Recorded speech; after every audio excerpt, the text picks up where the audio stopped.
18వ తేదీ జూలై నెల 2025వ సంవత్సరం. ఈరోజు దేవుని వాగ్దానము. ద్వితీయోపదేశ కాండము 2వ అధ్యాయము 7వ వచనము. నీ దేవుడైన యెహోవా నీకు తోడై ఉన్నాడు, నీకేమీ తక్కువ కాదు.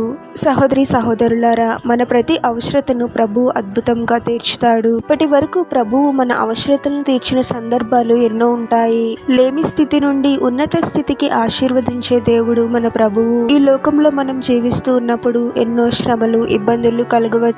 ఆర్థిక సమస్యలతో బాధపడుతూ ఒక్కో రోజు గడవడానికి కూడా కష్టమైన పరిస్థితి ఉండవచ్చు. కానీ ప్రభువు మనల్ని విడిచిపెట్టే దేవుడు కాదు.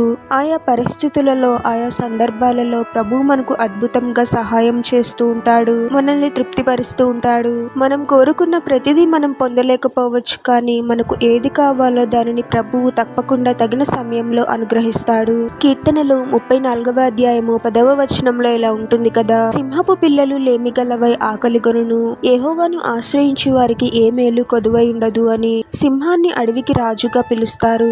అటువంటి సింహపు పిల్లలే లేమి గలవై ఆకలిగా ఉండవచ్చు, కానీ యెహోవాను ఆశ్రయించు వారికి ఏ మేలు కొదువై ఉండదు అని దేవుని వాక్యం చెప్తుంది. మన పరలోకపు తండ్రి ప్రభువు ప్రతి క్షణము ప్రభు మనకు తోడుగా ఉంటూ ప్రతి అవసరతను తీర్చుతూ ఉన్నాడు. ప్రభు యొక్క బిడ్డలముగా ప్రభు మనకు తోడై ఉన్నాడు అని, మనకేది తక్కువ కాదు అని మనం గ్రహించాలి. ప్రార్థన. పరిశుద్ధుడవగు ప్రభువా, మీ పరిశుద్ధమైన పాదాలకు వేలాది వందనాలు, స్తుతులు, స్తోత్రాలు చెల్లించుకుంటున్నాము తండ్రి.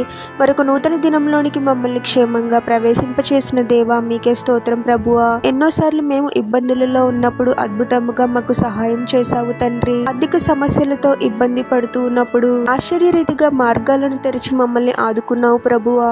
ఈ లోకంలో ఎన్ని శ్రమలు, ఇబ్బందులు కలిగినా మీరు మాకు తోడుగా ఉన్నారు అని గ్రహించడానికి మాకు సహాయం చేయండి తండ్రి. దేనిని బట్టి మేము భయపడి కృంగిపోయే వారముగా ఉండకూడదు ప్రభువా. మా ప్రతి అవసరతను ఎరిగిన దేవుడవు తండ్రి. మీరే మాకు తోడుగా ఉండి మా ప్రతి అవసరతను తీర్చుతూ మీలో సంతృప్తికరమైన జీవితాన్ని జీవించడానికి మాకు సహాయం చేయమని ఈ ప్రార్థనలో ఏకీభవిస్తున్న ప్రతి ఒక్కరిని పేరు పేరున దీవించి ఆశీర్వదించి అభిషేకించమని, వారు చేసే ప్రతి పనిలో మీరే వారికి తోడుగా ఉండి వారిని అన్ని కీడుల నుండి, అపాయాల నుండి మీరే వారిని రక్షించమని ఈ మా మనవులన్నీ యేసుక్రీస్తు వారి పరిశుద్ధ నామంలో అడిగి వేడుకొనుచున్నాము తండ్రి. ఆమేన్.